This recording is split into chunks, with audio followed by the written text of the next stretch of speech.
Hi friends, आप सभी कैसे हो। आशा करता हूं कि आप सभी अच्छे होंगे। आपका हमारे चैनल वीके जाटोल क्लासेस में स्वागत है। आज के इस वीडियो में हम 23 सितंबर 2025 के मुख्य करंट अफेयर्स और उनके एक्सप्लेन के बारे में चर्चा करेंगे। प्रश्न नंबर 1, हाल ही में दलीप ट्रॉफी 2025 का खिताब किसने जीता है? A central zone, B south zone, C north zone, D इनमें से कोई नहीं। दोस्तों, आपका सही answer option number A central zone होगा। दिलीप ट्रॉफी 2025 का फाइनल सेंट्रल जोन ने साउथ जोन को 6 विकेट से हराकर जीता है। बेंगलुरु में खेले गए इस फाइनल में सेंट्रल जोन ने 11 साल के बाद यह खिताब अपने नाम किया। कप्तान रजत पाटीदार के नेतृत्व में टीम ने 65 रनों का आसान लक्ष्य 4 विकेट खोकर हासिल कर लिया। इस जीत के साथ सेंट्रल जोन को 1 करोड़ रुपए की प्राइज मनी भी मिली। मैच के हीरो यश राठौड़ और सारांश जैन रहे, जिन्होंने क्रमशः प्लेयर ऑफ द मैच और प्लेयर ऑफ द सीरीज का खिताब जीता। प्रश्न नंबर 2, हाल ही में किसे एएसएमए होली पदक से सम्मानित किया गया? ए विजेंद्र पाल, बी रमेश कुमार, सी बाबा कल्याणी, डी इनमें से कोई नहीं। दोस्तों, आपका सही आंसर ऑप्शन नंबर सी बाबा कल्याणी होगा। भारत फौज के चेयरमैन और मैनेजिंग डायरेक्टर बाबा कल्याणी को American society of mechanical engineers ने प्रतिष्ठित होली मेडल से सम्मानित किया है।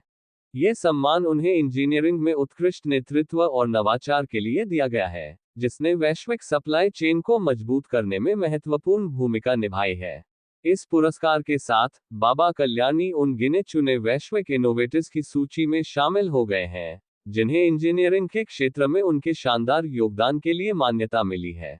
उनके नेतृत्व में भारत फौज इंजीनियरिंग और सटीक इंजीनियरिंग में एक वैश्विक लीडर बन गया है। प्रश्न नंबर 3, हाल ही में अगस्त 2025 में बेरोजगारी दर घटकर कितने प्रतिशत हुई है? ए 5.1%, बी 5.2%, सी 5.3%, डी इनमें से कोई नहीं। दोस्तों, आपका सही आंसर ऑप्शन नंबर ए 5.1% होगा। भारत में बेरोजगारी दर अगस्त 2025 में घटकर 5.1% हो गई, जो पिछले महीने के 5.2% से कम है। सांख्यिकी और कार्यक्रम कार्यान्वयन मंत्रालय के आंकड़ों के अनुसार ग्रामीण और शहरी दोनों क्षेत्रों में सुधार देखा गया है। शहरी क्षेत्रों में बेरोजगारी दर 7.2% से घटकर 6.7% हुई, जबकि ग्रामीण क्षेत्रों में ये 44% से घटकर 4.3% हो गई। पुरुषों में बेरोजगारी दर 5 महीनों में सबसे कम 5.0% पर आ गई है। महिला वर्कफोर्स भागीदारी में भी सुधार देखा गया है, जो बढ़कर 33.7% हो गई है। कुल मिलाकर वर्क पॉपुलेशन रेशियो WPR में भी वृद्धि हुई है, जो अब 52.2% है। प्रश्न नंबर 4, हाल ही में मिंत्रा ने किसके साथ मिलकर ethnic wear brand Saurgya launch किया है? A Saurav Ganguly, B Ravindra Jadeja, C Mahendra Singh Dhoni, D इनमें से कोई नहीं। दोस्तों, आपका सही answer option number A Saurav Ganguly होगा। मिंत्रा और क्रिकेटर सौरव गांगुली ने मिलकर सौरग्या नाम का एक नया एथनिक वियर ब्रांड लॉन्च किया है। ये ब्रांड खास तौर पर दुर्गा पूजा के त्योहारी सीजन को ध्यान में रखकर लाया गया है। सौरग्या में पारंपरिक बंगाली कला और शिल्प कौशल का इस्तेमाल किया गया है। इसमें कौंथा कढ़ाई, जामदानी बुनाई और बाटिक प्रिंट जैसी तकनीकों को आधुनिक डिजाइन के साथ मिलाकर लगभग 100 तरह के परिधान पेश किए गए हैं, जिसमें शेरवानी, कुर्ते और धोती शामिल हैं। प्रश्न नंबर 5, हाल ही में पैसिफिक रीच 2025 अभ्यास का आयोजन कहाँ किया गया? A Bharat, B America, C Singapore, D इनमें से कोई नहीं। दोस्तों, आपका सही answer option number C Singapore होगा।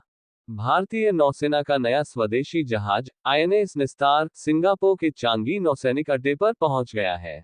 यह जहाज दक्षिण चीन सागर में पैसिफिक रीच 2025 नामक एक प्रमुख सैन्य अभ्यास में भाग लेगा। INS निस्तार भारत में ही डिजाइन और निर्मित किया गया है, जिसमें 80% से अधिक स्वदेशी तकनीक का उपयोग हुआ है। इसका मुख्य उद्देश्य पनडुब्बी बचाव कार्य करना है, और यह 650 मीटर की गहराई तक बचाव कार्य करने में सक्षम है। यह अभ्यास 2 चरणों में होगा, जिसमें विभिन्न देशों के नौसैनिकों के बीच आपसी चर्चा और समुद्री बचाव अभियानों का अभ्यास शामिल है। इसका लक्ष्य विभिन्न देशों के पनडुब्बी बचाव प्लेटफार्मों को एक साथ लाना और आपसी सहयोग को बढ़ाना है। यह मिशन भारत की बढ़ती समुद्री क्षमताओं और आत्मनिर्भरता का एक महत्वपूर्ण प्रमाण है। प्रश्न नंबर 6, हाल ही में पीएम नरेंद्र मोदी ने संयुक्त कमांडर सम्मेलन 2025 का उद्घाटन कहाँ किया गया?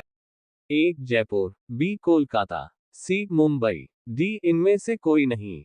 दोस्तों, आपका सही answer option number B Kolkata होगा। प्रधानमंत्री नरेंद्र मोदी ने कोलकाता में सेना के पूर्वी कमान मुख्यालय में 16वें संयुक्त कमांडर सम्मेलन सीसीसी का उद्घाटन किया। ये 3 दिवसीय सम्मेलन 15 से 17 सितंबर तक आयोजित किया गया, जिसमें तीनों सेनाओं के शीर्ष कमांडरों ने सुरक्षा रणनीति और सैन्य तैयारियों पर विचार विमर्श किया।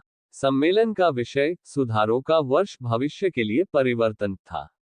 इस दौरान पीएम मोदी ने भारतीय सशस्त्र बल विजन 2047 नामक दस्तावेज का अनावरण किया और सैन्य बलों में एकीकरण, आत्मनिर्भरता और नवाचार पर जोर दिया। इस सम्मेलन में रक्षा मंत्री राजनाथ सिंह, राष्ट्रीय सुरक्षा सलाहकार अजीत डोभाल और तीनों सेनाओं के प्रमुखों सहित कई शीर्ष अधिकारी मौजूद थे। ये सम्मेलन हर 2 साल में आयोजित होता है और ये देश की सुरक्षा के लिए एक महत्वपूर्ण मंच है। प्रश्न नंबर 7, शारदा हॉफमैन कौन थी जिनका हाल ही में निधन हो गया? ए. भरतनाट्यम, बी. गायिका, सी. लेखिका, डी. इनमें से कोई नहीं। दोस्तों, आपका सही आंसर ऑप्शन नंबर ए भरतनाट्यम होगा। ख्याति प्राप्त भरतनाट्यम नृत्यांगना और कला क्षेत्र की प्रसिद्ध शिक्षिका सरदा हॉफमैन, जिन्हें सरदा टीचर के नाम से भी जाना जाता था, का 96 वर्ष की आयु में निधन हो गया है। उनका निधन अमेरिका के कैलिफोर्निया में हुआ। सरदा हॉफमैन ने भरतनाट्यम को एक संरचित और मानक रूप देने में महत्वपूर्ण भूमिका निभाई। उन्होंने कई पीढ़ियों के नर्तकों को प्रशिक्षित किया और उनकी शिक्षण शैली आज भी कला क्षेत्र पद्धति का आधार मानी जाती है। उन्हें 1996 में संगीत नाटक अकादमी पुरस्कार से भी सम्मानित किया गया था। प्रश्न नंबर 8, हाल ही में अनबू करंगल योजना किस राज्य में शुरू की गई है? A. Uttar Pradesh, B. Maharashtra, C. Tamil Nadu, D. इनमें से कोई नहीं। दोस्तों, आपका सही answer option number C Tamil Nadu होगा। तमिलनाडु के मुख्यमंत्री एम.के. स्टालिन ने अनबू करंगल नामक एक कल्याणकारी योजना की शुरुआत की है, जिसका उद्देश्य राज्य के अनाथ और निराश्रित बच्चों का समर्थन करना है। इस योजना के तहत जिन बच्चों ने अपने माता पिता दोनों को खो दिया है या जिनकी देखभाल करने में एकमात्र जीवित माता पिता असमर्थ हैं, उन्हें 18 वर्ष की आयु तक या स्कूल की शिक्षा पूरी होने तक 2000 रुपए की मासिक वित्तीय सहायता मिलेगी। इस योजना के पहले चरण में 6082 बच्चों को लाभ होगा। इसका मुख्य लक्ष्य इन बच्चों की शिक्षा को सुनिश्चित करना और उन्हें समाज में बेहतर भविष्य बनाने में मदद करना है। प्रश्न नंबर 9, हाल ही में एशिया के पहले महिला कैंसर उपचार केंद्र अपोलो एथेना का उद्घाटन कहाँ हुआ है? ए. नई दिल्ली, बी. मुंबई, सी. जयपुर, डी. इनमें से कोई नहीं। दोस्तों, आपका सही आंसर ऑप्शन नंबर ए नई दिल्ली होगा। नई दिल्ली के डिफेंस कॉलोनी में एशिया का पहला महिला समर्पित कैंसर अस्पताल अपोलो एथेना खोला गया है। दिल्ली की मुख्यमंत्री रेखा गुप्ता ने इसका उद्घाटन किया और कहा कि यह स्वास्थ्य सेवा के क्षेत्र में एक महत्वपूर्ण कदम है, जो महिलाओं में कैंसर के बढ़ते मामलों को संबोधित करेगा। यह अस्पताल महिला केंद्रित कैंसर देखभाल में विश्व स्तरीय मानक स्थापित करेगा और भारत के राष्ट्रीय स्वास्थ्य मिशन को मजबूत करेगा। इस पहल को महिला स्वास्थ्य सेवा में करुणा और आधुनिक विज्ञान का संगम बताया गया है। प्रश्न नंबर 10, हाल ही में भारत और अमेरिका के बीच संयुक्त सैन्य अभ्यास युद्ध अभ्यास का 21वां संस्करण कहां संपन्न हुआ है? A. Jaisalmer, B. Alaska, C. Visakhapatnam, D. इनमें से कोई नहीं। दोस्तों, आपका सही answer option number B Alaska होगा। भारत और अमेरिका के बीच अलास्का में आयोजित संयुक्त सैन्य अभ्यास युद्ध अभ्यास 2025 सफलतापूर्वक संपन्न हो गया है। यह अभ्यास 1 सितंबर को शुरू हुआ था और 2 सप्ताह तक चला, जिसमें दोनों देशों की सेनाओं के 450 और 450 जवानों ने भाग लिया। इस अभ्यास का मुख्य उद्देश्य दोनों सेनाओं के बीच लक्ष्य साधने की सटीकता, संचार प्रणालियों की क्षमता और आपसी तालमेल को बेहतर बनाना था। यह अभ्यास, जो 2002 में शुरू हुआ था, अब भारत के सबसे उन्नत द्विपक्षीय सैन्य अभ्यासों में से एक बन गया है। इसमें लाइव फायर ड्रिल्स, मोटा अभ्यास और स्नाइपर प्रशिक्षण जैसे कई व्यापक प्रशिक्षण कार्यक्रम शामिल थे।